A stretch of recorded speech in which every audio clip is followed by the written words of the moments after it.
Assalamualaikum warahmatullahi wabarakatuh.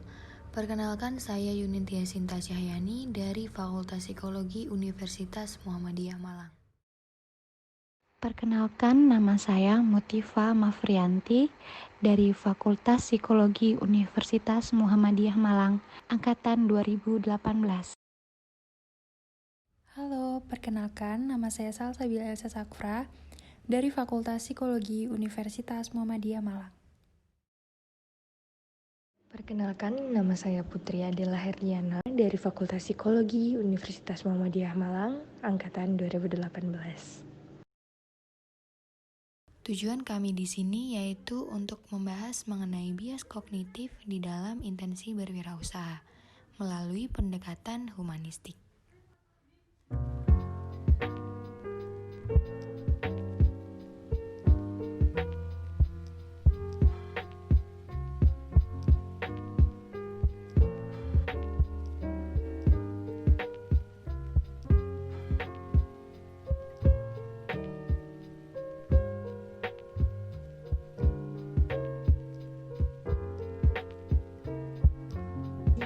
Hai Putri, lagi ngapain nih?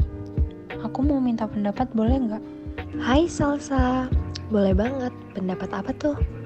Jadi, aku mau buka usaha nih, tapi aku bingung mau usaha apa ya? Oh gitu, aku punya saran sih. Gimana kalau kamu jualan buket bunga? Jadi bisa kamu jual untuk orang-orang yang mau wisuda atau bahkan orang-orang yang mau kasih di hari ibu atau ke pasangannya. Wah, ide bagus tuh. Soalnya juga aku butuh uang banget bulan ini. Bisa banget tuh Sal. Kalian lagi ngapain? Jadi aku bingung mau buka usaha. Nah, kata Putri, usaha buket bunga aja karena bentar lagi kan ada wisuda. Menurut kamu gimana? Wah, kedengarannya bagus juga tuh. Bikin sekarang aja yuk.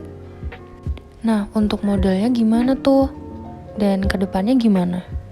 Itu nanti aja, nggak penting itu dipikir sekarang. Yang penting dijalanin dulu. Wah, oke deh kalau gitu. Aku beli bahan-bahan dulu ya.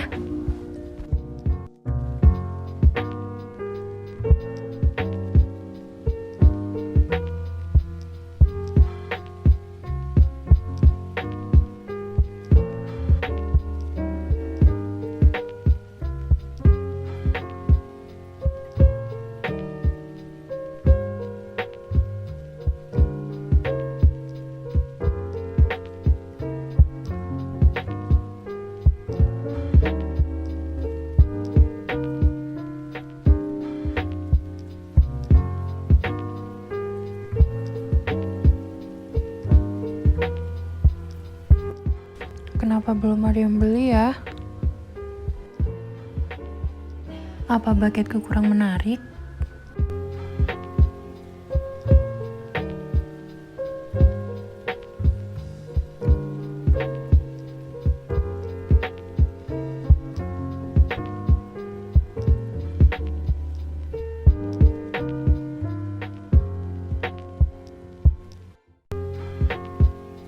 Ada Salsa. Gimana Sal usahamu kemarin? Aku udah buka stand di wisuda UMM kemarin nih, bulan kemarin. Tapi kenapa? ya gitu, pembelinya dikit banget. Ada sih 1-2, tapi hasilnya gak sesuai. Terus aku harus gimana? Maafin aku ya Sal, mungkin itu gara-gara aku kemarin yang nyuruh kamu buat cari bahan-bahan bunga. Mungkin nanti kalau kamu bikin usaha lagi, kita bisa ngerencanain lebih baik lagi, jangan terburu-buru. Yuk semangat yuk, kamu pasti bisa buat bangun usaha lagi. Jangan nangis. Udah gak apa-apa Sin, ini juga buat pelajaran bagi aku kalau mau buka usaha lagi. Lihat ke depannya bagaimana sebelum membangun usaha.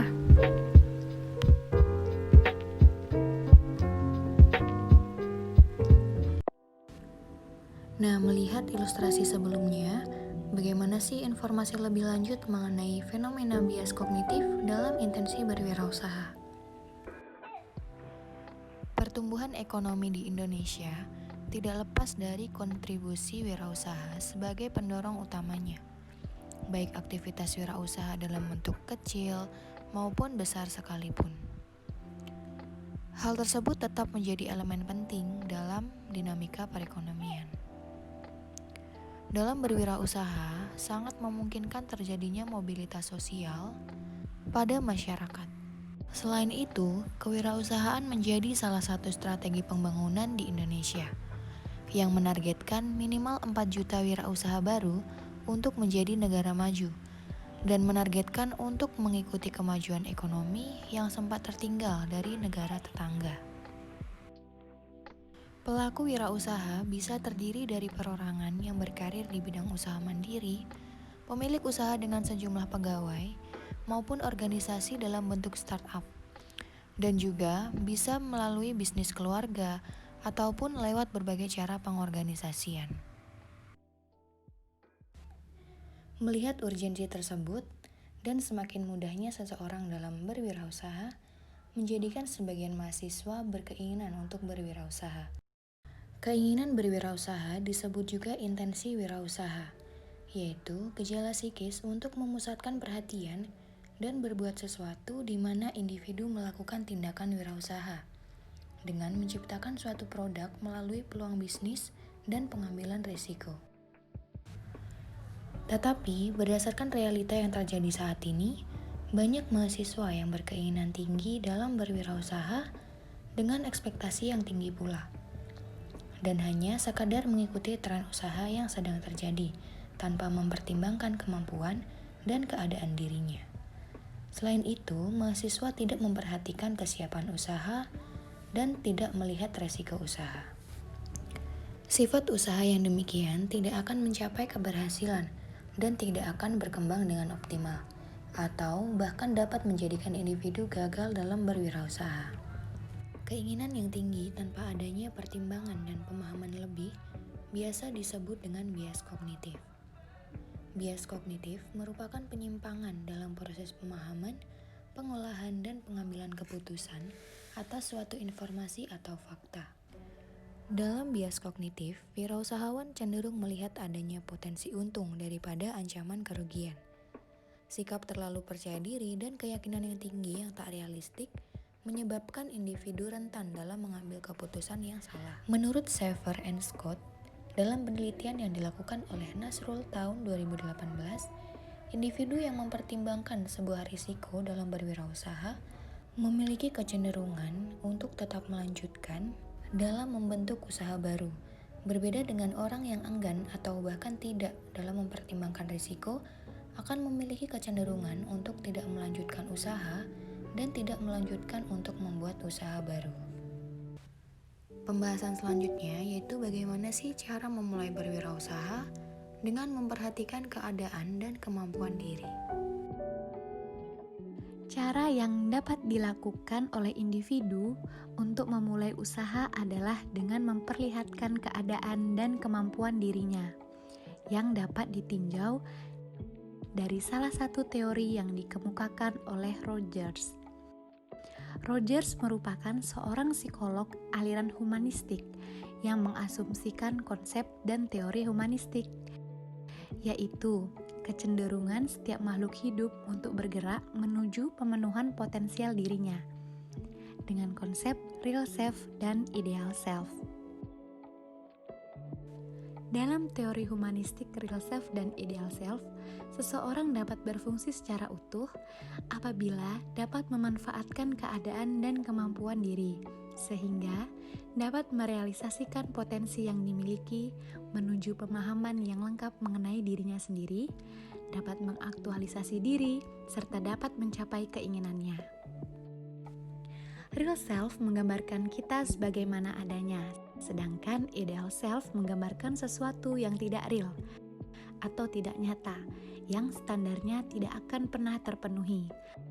Hal tersebut dikatakan sebagai masalah ketika terdapat incongruence, di mana terjadi ketidakcocokan atau ketidaksamaan antara real self dengan ideal self, sehingga menjadi faktor penghambat proses aktualisasi diri. Selanjutnya, ada tips dan cara untuk memulai berwirausaha dengan memperhatikan keadaan dan kemampuan diri yang berdasarkan dengan teori humanistik. Yang pertama, kita harus melihat kembali potensi apa yang ada dalam diri kita dan kemampuan apa yang masih dapat digali dalam diri. Nah, yang kedua itu, kita harus mengetahui seberapa siap diri kita secara fisik maupun mental untuk menghadapi persoalan dalam usaha Yakob.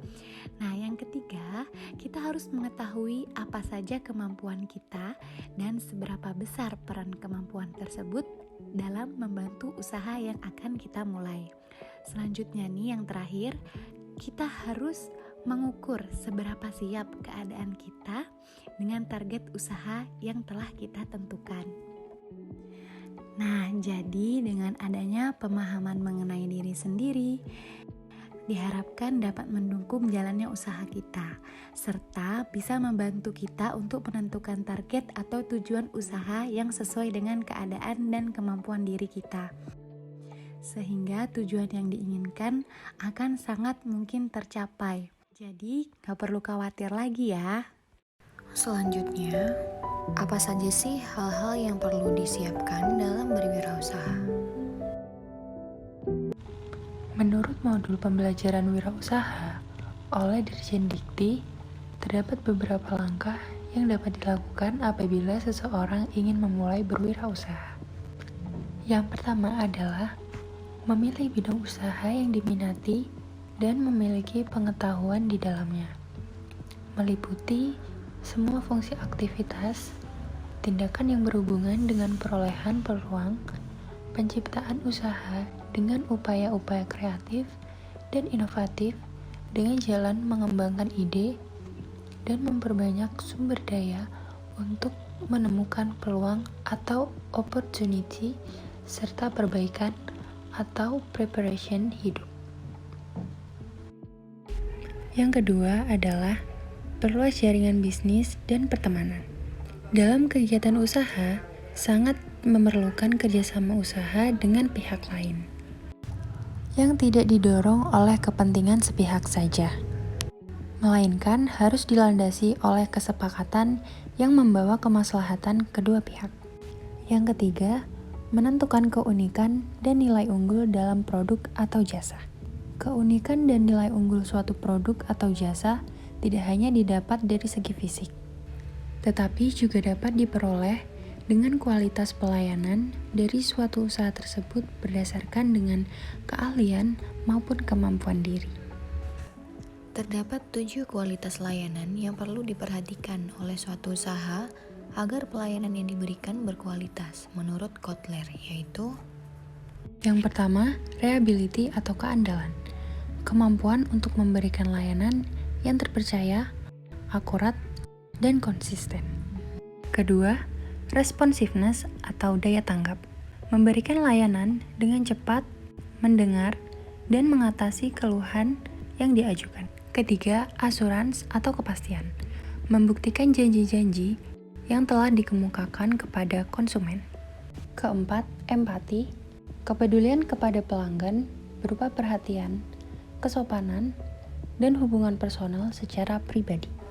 Yang kelima adalah tangible atau berwujud. Dalam pelayanan ini dimaksudkan untuk menampilkan produk secara fisik, baik di berbagai media sosial seperti Instagram, website, TikTok, Line, WhatsApp, atau yang lainnya.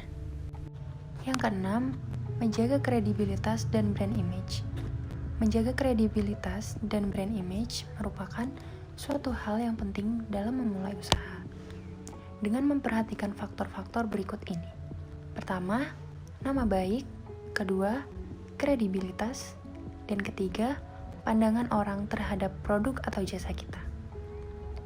Oleh karena itu, kita harus mewadahi keluhan-keluhan yang disampaikan customer dari usaha yang kita bangun untuk perbaikan ke depannya. Yang ketujuh, hemat. Pastikan kalian hemat dan menyisihkan uang untuk modal kerja dan penambahan investasi alat-alat produksi atau jasa, guna mendukung kesuksesan usaha untuk kedepannya, serta pastikan stok produk Anda setiap harinya agar lancar usaha kalian yang kalian jalani. Bagaimana sih cara menyikapi kegagalan dalam berwirausaha? Cara menyikapi kegagalan dalam berwirausaha itu terdapat dua cara.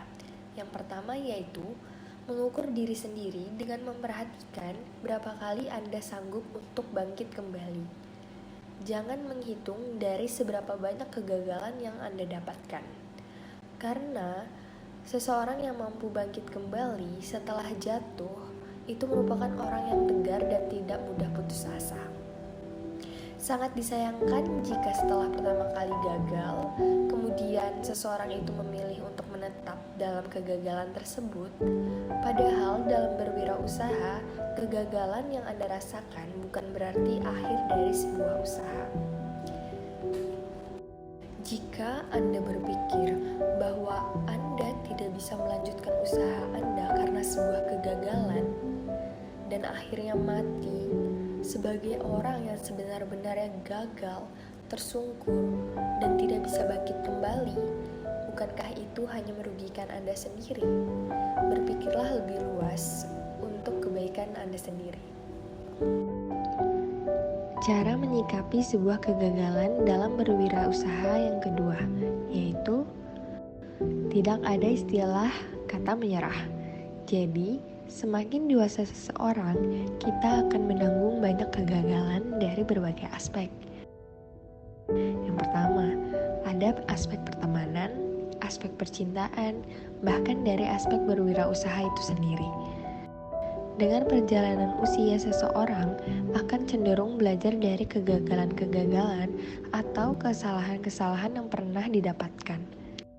Secara sederhana, kegagalan itu situasi tak terduga yang tidak pernah kita bayangkan, menuntut transformasi dalam sesuatu yang positif. Bukan begitu? Jadi, jangan pernah menjadikan kegagalan itu sebagai sesuatu yang final. Sekali lagi, jangan pernah menjadikan kegagalan itu sebagai sesuatu akhir dari dalam karir kalian atau usaha kalian.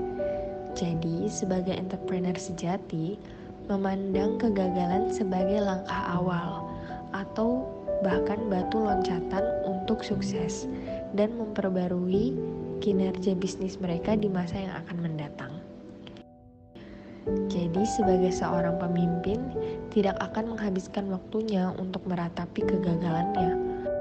Sebagai seorang pemimpin sejati tidak akan membuang waktunya untuk berlarut-larut dalam sebuah kegagalan. Justru seorang pemimpin akan memikirkan bagaimana dari sebuah kegagalan bisa bangkit kembali, terutama dalam berwirausaha. Seorang pemimpin setelah mendapat kegagalan, ia akan berusaha bangkit kembali dan mencari ide-ide baru serta menciptakan produk-produk baru untuk menarik konsumen. Lalu, bagaimana jika setiap usaha yang dilakukan itu gagal? Jadi, ketika seorang individu sudah mengarahkan segenap daya, jiwa, serta pikirannya, tetapi masih mengalami kegagalan dalam berwirausaha, yang harus dilakukan yaitu tetap tenang, jangan panik, dan jangan mematikan energi kreatif Anda. Karena dari pikiran-pikiran kreatif dan luas tersebut akan membuka pikiran Anda untuk bangkit kembali dalam berwirausaha. Dan pikiran yang kreatif tersebut akan memunculkan ide-ide cemerlang terkait produk apa selanjutnya untuk usaha Anda. Jadi, salah satu kunci utama dalam berwirausaha itu, Anda harus mempunyai pikiran yang kreatif atau energi yang kreatif. Dari pikiran yang kreatif akan membantu Anda dalam merancang hal seperti bagaimana konsep produk dan bagaimana merealisasikannya. Jadi, tetaplah berpikir kreatif dan sempurnakan produk yang ada atau hasilkan produk baru dan usaha baru yang mungkin belum pernah Anda pikirkan sebelumnya.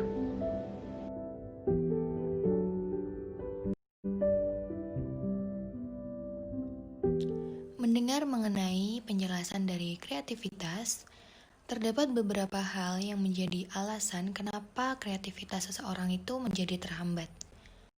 Yang pertama yaitu adanya suatu pemikiran bahwa jika terdapat hal baru maka itu akan membuat waktu kita terbuang. Padahal, siapa tahu hal baru tersebut dapat menjadi peluang bisnis bagi bisnis kita. Yang kedua yaitu adanya pikiran yang tidak logis, yaitu berpikir aneh-aneh.